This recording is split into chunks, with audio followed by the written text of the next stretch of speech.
There is a moment in every high-stakes negotiation where the talking stops and the shooting starts. That moment happened last Thursday in the Strait of Hormuz. Iran launched missiles, drones, and fast boats at American naval vessels. The United States fired back, destroying the incoming threats, and then striking Iranian military facilities it said were responsible for the attacks. And this happened, all of it, while a ceasefire was technically still in effect, while diplomats in Islamabad were still exchanging proposals, while Trump was still posting on Truth Social that a deal was close, while the world was still, cautiously, hopefully, watching to see if the war between America and Iran was finally coming to an end. It was not coming to an end. It was escalating. And the missiles fired in the Strait of Hormuz last week are the most honest summary of everything that has happened in this conflict since it began on February 28th. A conflict where every ceasefire has been violated, every proposal has been rejected or reframed, and every moment of diplomatic progress has been followed by military action that erases whatever goodwill was briefly created. This is the story of how the peace talks collapsed, why they collapsed, what the missiles in the strait mean, and where this war goes from here. To understand what happened last week, you need to understand what both sides thought they had agreed to 6 weeks earlier. On April 7th, Trump posted on Truth Social that he had brokered a 2-week ceasefire with Iran, an agreement that included Iran immediately opening the Strait of Hormuz and beginning work toward a final peace settlement. Pakistan's Prime Minister Shehbaz Sharif announced the ceasefire publicly, calling it an immediate halt to all hostilities on all fronts including Lebanon. Iran's Foreign Minister Abbas Araghchi confirmed Iran had agreed. Trump called Iran's 10-point peace framework, the document that formed the basis of the ceasefire, a workable basis on which to negotiate. For about 48 hours, it looked like something real might be happening. Oil prices fell sharply on the news. Shipping companies began cautiously monitoring the strait. The world let out a breath it had been holding for more than a month. Then the details started to emerge. And the details revealed that Iran and America had not, in fact, agreed on the same thing. They had agreed on a ceasefire in the way that two people can agree that dinner will be at 7 without agreeing on what will be served, who is cooking, or who is paying. The words said the same thing. The meanings were entirely different. Iran came out of the ceasefire announcement claiming victory. Tehran said it had forced the United States to accept its 10-point framework, which included lifting all sanctions on Iran, withdrawing all American forces from military bases across the region, and paying war reparations for the damage caused by the strikes. Trump, meanwhile, said Iran's proposal was a workable basis, meaning a starting point for negotiation, not an accepted outcome. These two interpretations of the same ceasefire document were fundamentally incompatible, and the incompatibility did not take long to surface. 4 days after the ceasefire was announced, J.D. Vance arrived in Islamabad with Trump's special envoys Steve Witkoff and Jared Kushner for direct peace talks with an Iranian delegation that included Foreign Minister Araghchi and Parliament Speaker Mohammad Bagher Ghalibaf. The talks lasted 1 day. On April 12th, Vance left Pakistan saying the negotiations had not led to an agreement. The same day, Trump threatened a full naval blockade on Iran. Within days, American warships were positioned to prevent any vessel from entering or leaving Iranian ports. The ceasefire that had been announced with such fanfare 5 days earlier had effectively collapsed into a new form of military pressure before the ink was even dry. The core of the breakdown was the nuclear question, and it is always the nuclear question. America's position is that Iran must halt its nuclear enrichment program for a defined period.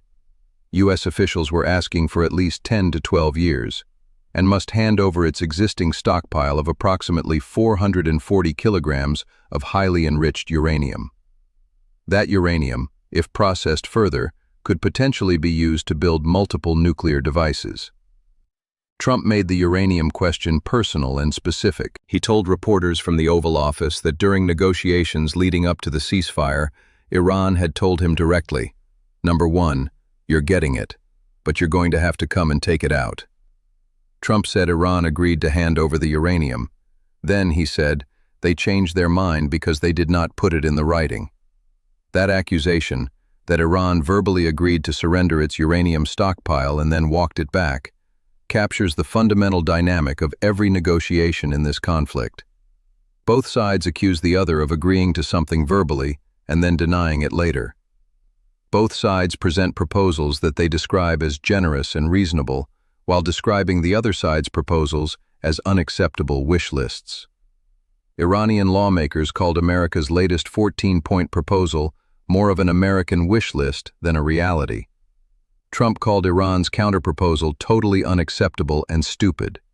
He called Iran's leadership lunatics on Truth Social. And in the Strait of Hormuz, both sides kept firing at each other's ships. The naval dimension of this conflict is the part that is most dangerous and least understood by people following the diplomatic headlines. Since the ceasefire took effect on April 8th, both Iran and the United States have exchanged live fire in the strait on multiple occasions. Iran has launched missiles, cruise missiles, drones, and fast boat attacks on commercial vessels and U.S. naval assets in the waterway. The United States has responded by destroying incoming threats and striking what it calls the Iranian military facilities responsible for the attacks. On May 4th, Trump launched Operation Project Freedom, a U.S. Navy mission specifically designed to escort commercial vessels out of the Gulf, and Iran's military warned that this was a ceasefire violation. 2 days later, Trump paused Project Freedom because of what he called great progress toward a possible agreement. The progress turned out not to be as great as he said. The fighting in the strait continued. The human cost of the maritime conflict is documented in a series of specific incidents that collectively tell a story of a waterway that is not a ceasefire zone. It is a combat zone where commercial ships are being used as proxies in a military standoff between two governments. On March 6th, a tugboat dispatched to help a stricken vessel in the strait was struck by 2 missiles and later sank, leaving at least 3 crew members missing. On March 7th, Iran's Revolutionary Guard claimed it hit 2 oil tankers, one in the Persian Gulf and one in the strait itself. On May 3rd, a bulk carrier was attacked by small boats west of Bandar Sirik. The next day, the South Korean container ship HMM Namu caught fire in an explosion off the UAE coast after Iran launched cruise missiles, drones, and small craft at U.S.-flagged ships. On May 5th, the CMA-CGM San Antonio was struck by a cruise missile in the strait, injuring 8 crew members. The International Maritime Organization has confirmed that up to 20,000 seafarers remain stranded on approximately 2,000 vessels in and around the waterway, a stranding the IMO has described as having no precedent in the modern age. Iran's strategy in the strait is not simply to block shipping. It is to establish a new legal and operational reality that survives any peace agreement. Iran has created a new agency that it says is responsible for clearing all vessels for transit, meaning that every ship that wants to cross the 33-kilometer passage must obtain Iranian permission. Iran issued new maps showing its claimed control zone as extending further east than before, incorporating waters previously considered to be under UAE jurisdiction. The UAE accused Iran of attacking its eastern emirate of Fujairah with missiles and drones, setting an oil refinery ablaze and wounding 3 Indian nationals. Iran's claimed maritime boundary is not just a military position. It is a territorial claim being enforced by force, in a waterway that international law treats as open to all under the principle of transit passage. What Iran is doing in the strait is rewriting the law of the sea in real time, one fired missile at a time. The economic consequences of this ongoing maritime conflict are visible in every energy price across the globe. Before the war began, more than 120 vessels crossed the Strait of Hormuz every day. Now, on some days, that number has fallen to 3. Oil prices have risen more than 50% since the start of the conflict. Brent crude is trading above $100 per barrel. Gas prices in the United States have reached $4.52 per gallon. European natural gas prices are up more than 70%. Asian governments have implemented energy rationing. Saudi Aramco's chief executive warned this week that even if the strait reopened today, market normalization would not occur until 2027. The supply shock has been so severe and has persisted for so long that its effects will outlast the closure by months regardless of when the shooting stops. The diplomatic framework that exists to resolve all of this is Pakistan. Throughout this conflict, Pakistan has served as the neutral messenger between Washington and Tehran, delivering proposals, carrying counter-proposals, keeping communication open between two governments that do not speak to each other directly. It was Pakistan that delivered America's 15-point proposal to Iran in March. It was Pakistan's Prime Minister who announced the April ceasefire. It was in Islamabad that Vance and the Iranian delegation met for the talks that collapsed in a day. And it is through Pakistani intermediaries that the latest American 14-point proposal, the one Trump submitted last week and that Iran has called an unacceptable wish list, was transmitted. Pakistan's diplomatic role is extraordinary and almost entirely invisible in Western media coverage. Islamabad is the post office through which a potential end to the most consequential Middle Eastern conflict in a generation is being negotiated. The staggered approach that Iran has proposed in its latest counter-framework reveals Tehran's strategic logic with unusual clarity. Iran wants a phased process. First, declare an end to the war on all fronts including Lebanon, lift sanctions, end the American naval blockade, and release frozen Iranian assets.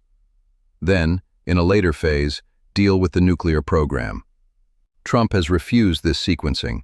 He wants the nuclear commitments up front, before Iran gets the economic relief it needs. The reason for his insistence is obvious.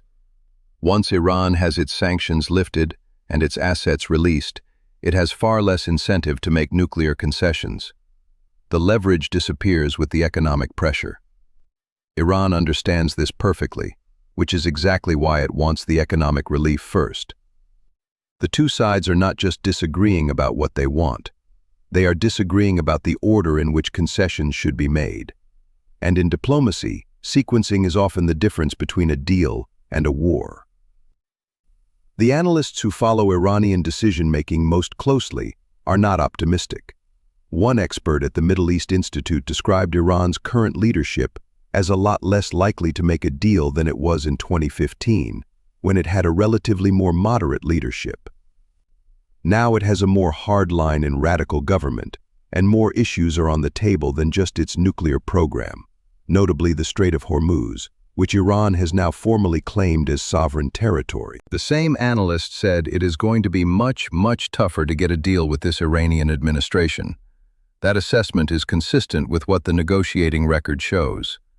Every time the two sides appear to be close to an agreement, Iran introduces a new demand or withdraws a previous concession, and the gap widens again. Trump's frustration is now visible and documented. CNN reported this week that he has grown increasingly frustrated with how the Iranians are handling negotiations, and that some of his aides say he is now more seriously considering a resumption of major combat operations than at any point in recent weeks. He is impatient with the continued closure of the strait. He is frustrated by what he perceives as division within Iranian leadership that is preventing Tehran from making substantial concessions on the nuclear issue. The latest Iranian counterproposal, described as totally unacceptable and stupid, has led several senior officials to question whether Tehran is willing to take a serious negotiating position at all. The administration is offering a $15 million reward for information leading to the disruption of the financial mechanisms of Iran's Revolutionary Guard, not the action of a government that believes a peace deal is imminent. The missiles fired in the Strait of Hormuz last week are not simply an escalation in a specific military conflict. They are a signal from both sides about the limits of what they are willing to accept. Iran is signaling that it will not allow American naval vessels to operate in what it calls its waters without consequence. America is signaling that it will not allow Iranian military assets to threaten its forces or the commercial shipping it is trying to protect without response. Both signals are credible. Both have been demonstrated repeatedly, and together they describe a situation in which the ceasefire is not a ceasefire in any meaningful sense. It is a managed confrontation in which both sides are shooting at each other while their diplomats exchange proposals in Pakistani hotel rooms. The question that the rest of the world, the countries paying $100 oil, the sailors stranded in the Gulf, the governments implementing energy rationing, the companies trying to figure out how to keep supply chains functioning in a world where 20% of global seaborne oil is blocked, is a simple one. When does this end? The honest answer, based on everything that has happened in this conflict, is that it ends when one side or the other reaches a pain threshold that makes continued fighting more costly than the concessions required for a deal. America is not there yet. Trump is frustrated, but he has not resumed major combat operations. Iran is not there yet. Tehran is battered, but its government has not collapsed, and its core negotiating positions have not shifted. The strait is still closed, the missiles are still flying, and somewhere between the proposals being exchanged through Pakistani intermediaries and the live fire in the waters below, the answer to this war is still being written.